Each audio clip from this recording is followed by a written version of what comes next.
दौड़ कर गया और नारायण के चरणों को पकड़कर कहा, नाथ आप क्यों आए हो ये तो बताओ। भगवान ने कहा, आपको मालूम नहीं, मैं लक्ष्मी को लेने आया हूं, पर लक्ष्मी को तो मैं अपने यहां रखना चाहता हूं नाथ, मैं इसको छोड़ नहीं सकता।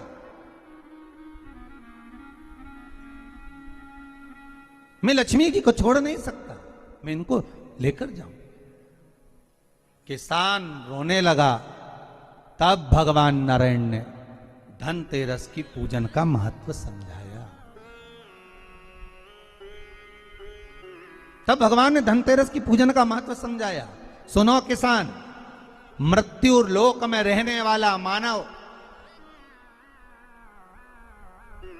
अगर धनवंतरी की पूजन करता है, धनतेरस के दिन कार्तिक महीने में पड़ने वाली सुंदर त्रयोदशी तिथि को जो धनवंतरी की पूजन करेगा, उसके घर से लक्ष्मी कभी बाहर नहीं जाएगी। नारायण जैसे बोले तो किसान तुरंत प्रसन्न हो गया। प्रभु प्रभु आप मुझे वो उपाय, आप मुझे वो पूजा का प्रयोग, आप मुझे वो महत्व उस धनवंतरी पूजन का, उस धनतेरस की पूजन का बता दीजिए, जिससे मेरा कल्याण हो जाए, जिससे मेरा उद्धार हो।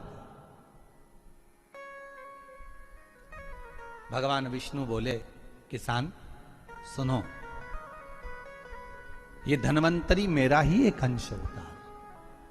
जैसे मेरे हाथ में शंख चक्र गदा पद्म सब धारण करा हुआ हूं, उसी तरह धनवंतरी का स्वरूप का यदि आप दर्शन करेंगे, आप धनवंतरी के चित्र का अगर दर्शन करेंगे, तो एक हाथ में उनके भी चक्र है, एक हाथ में उनके शंख है, एक हाथ में उनके औषधि है, एक हाथ में उन्हें अमृत का कलश है, और भगवान स्वयं नारायण का अंश प्रकट हो रहा है। बोल धनवंतरी भगवान की, धनवंतरी भगवान की। कहते हैं धनवंतरी भगवान का प्रागट्य जब हुआ था, तो भगवान शंकर ने धनवंतरी देव को देखकर कहा, वाह रे प्रभु वाह, क्या सुंदर स्वरूप धारण कर कर आए हो। प्रभु जब मेरे लिए विष लेकर आए थे तब एक आनंद दूसरा था, पर आज अमृत लेकर आए हो, उसका आनंद दूसरा है। बहुत अलग अलग बातें महाराज जी। शिव महापुराण की कथा कहती है, दो तरह की वाणी होती है, एक में आपने क्रोध कर दिया, अपशब्द कह दिया, ताना दे दिया, गालियां दे दी, और एक शब्द अमृत का मीठा बोल दिए, प्रेम की वाणी बोल दी, उसका एक आनंद दूसरा है, उसका एक संबोधन दूसरा है।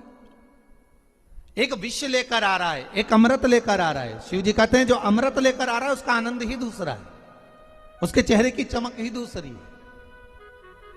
भगवान विष्णु कहते हैं, सुनो किसान, मैं आपको धनवंतरी पूजन का विधान बताता हूं। भगवान कहते हैं, किसान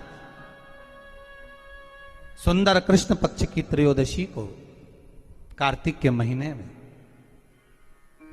धनवंतरी देव का पूजन, धनतेरस का पूजन माना जाता है। सुनो किसान, एक सुंदर भूमि पर देसी गाय का गोबर से लीपन कर कर, अगर गाय का गोबर ना मिले, सुंदर जल से लीपन कर कर, वहां एक सुंदर चौक को पूर कर, आप सभी को ज्ञात होगा कि चौक पूरने में रंगोली का प्रयोग नहीं होता।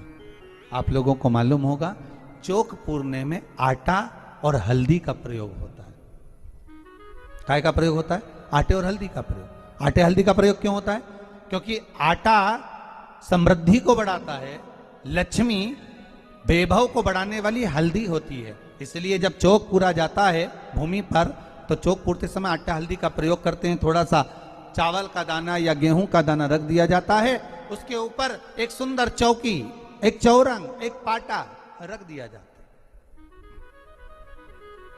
भगवान विष्णु बता रहे हैं किसान को धनतेरस के पूजन का वर्णन, और जो भगवान विष्णु ने बताया है वही पूजन का वर्णन आप लोग श्रवण कर रहे हैं।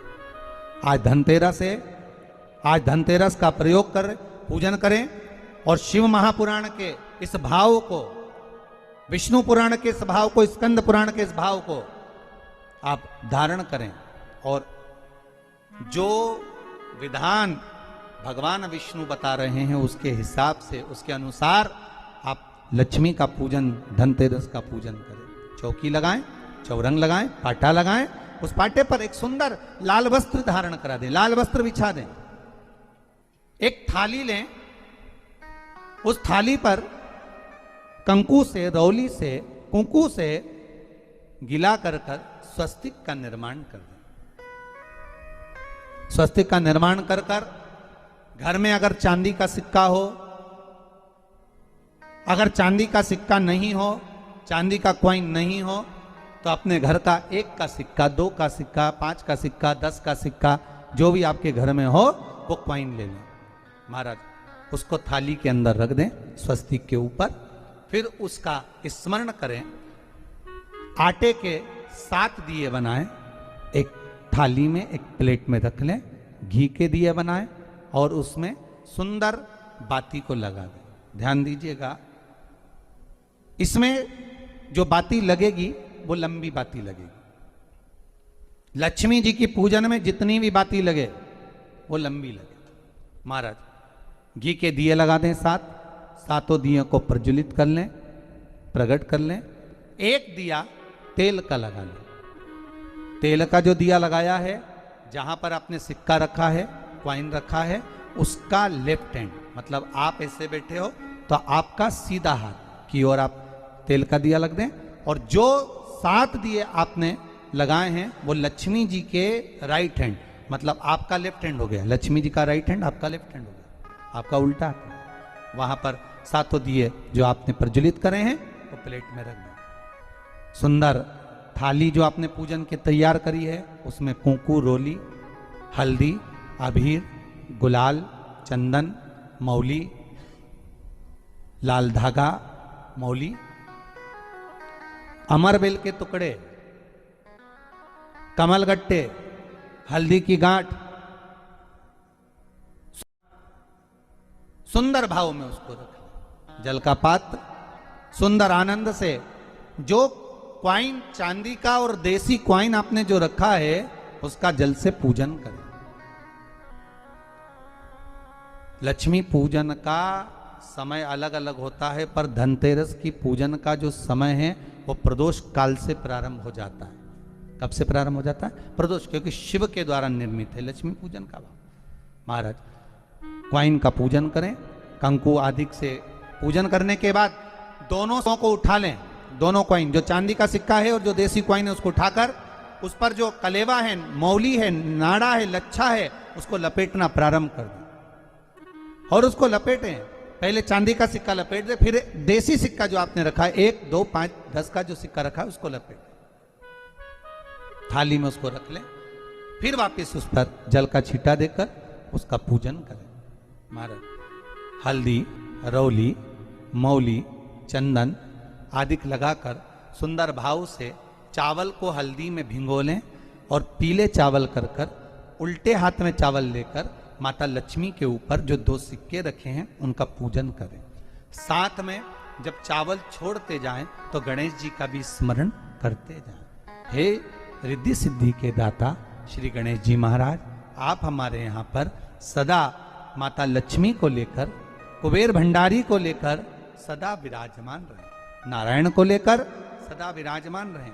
चावल छोड़ते जाएं और बाबा से विनती करते जाएं, माता लक्ष्मी से निवेदन करते जाएं, भगवान शिव का स्मरण करें, भगवान नारायण का स्मरण करें, माता लक्ष्मी का स्मरण करें, रिद्धि सिद्धि के दाता भगवान श्री गणेश जी महाराज का स्मरण करें, छोड़ते जाएं। जब चावल पूर्ण छोड़ देवें, पूजन पूरी तरह से हो जाए, तब महाराज 7 सुंदर आनंद से अमरबेल के टुकड़े, अमरबेल वृक्ष पर एक पीले कलर की बेल चलती है, पीली, उसमें पत्ते नहीं होते, वो किसी भी वृक्ष पर डली रहती, वो अमरबेल कहलाती।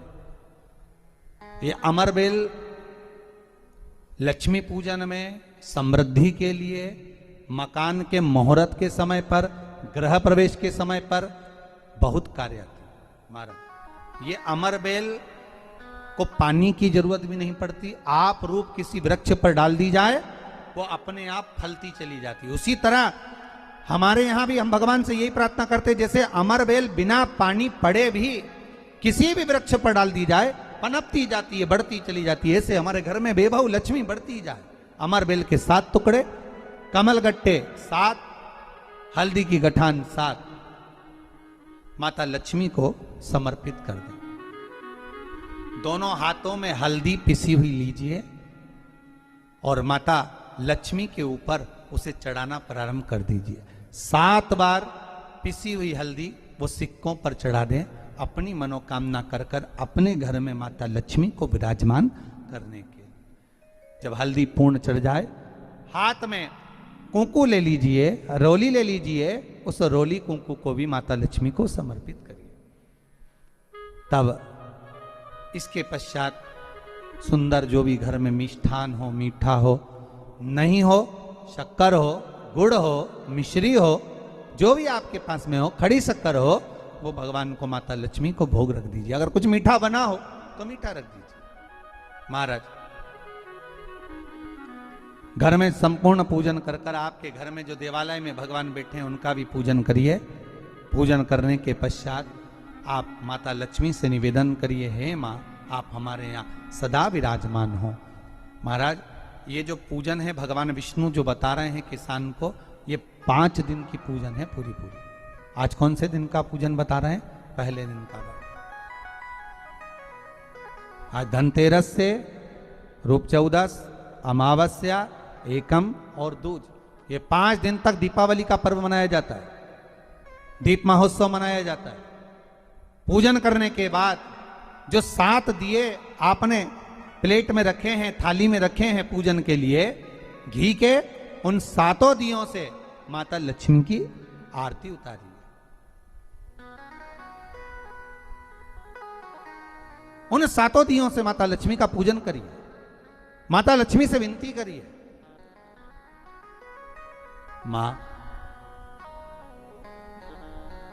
हम आपके पुत्र हैं, मां आप हमारे घर का रास्ता भूल गई हो, मां बहुत कष्ट है, बहुत दुखी है मां। पर भगवान शिव पर विश्वास कर कर, कुबेर भंडारी पर, कुबेरेश्वर महादेव पर विश्वास कर कर, भगवान नारायण के सुंदर प्रसंगों पर विश्वास कर कर, मां भगवान शंकर का अनुमोदन कर कर, हे मां आप हमारे घर में विराजमान हो, मां आप हमारे मार्ग को, हमारे घर को, हमारे घर के रास्ते को, हमारे घर के द्वार को आप भूल गई हो मां।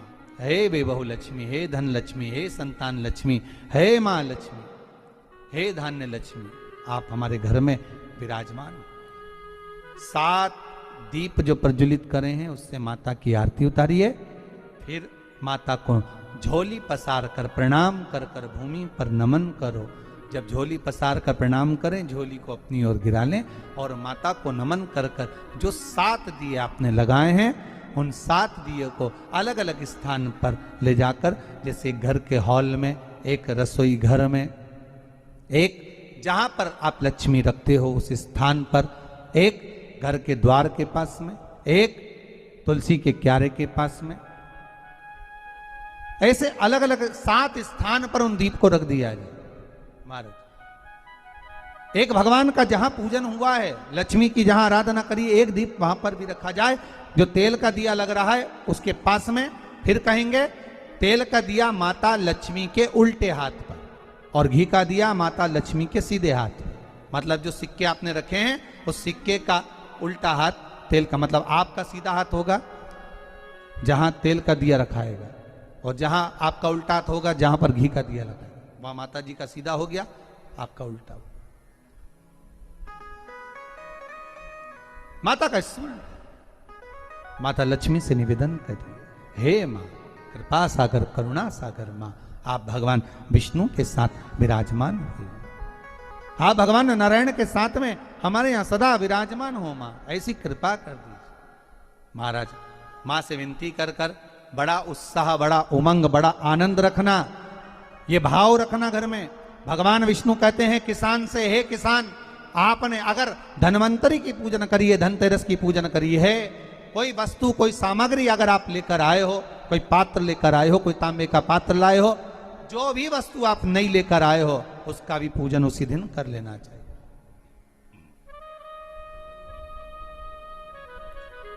उसका भी पूजन करना चाहिए। बड़ा भाव रखकर भगवान विष्णु ने किसान को बताया। बड़ा भाव। किसान सुनकर बड़ा प्रसन्न हुआ। नारायण प्रभु, क्या मां फिर मेरे घर में रहेगी? भगवान कहते हैं, सुनो किसान, ये लक्ष्मी अगर आप धनवंतरी का पूजन करते हो, धनतेरस का पूजन सुंदर कार्तिक के महीने की कृष्ण पक्ष की त्रयोदशी को अगर आप कर रहे हो, तो ये लक्ष्मी भले मेरे साथ बैकुंठ में जाकर रहे,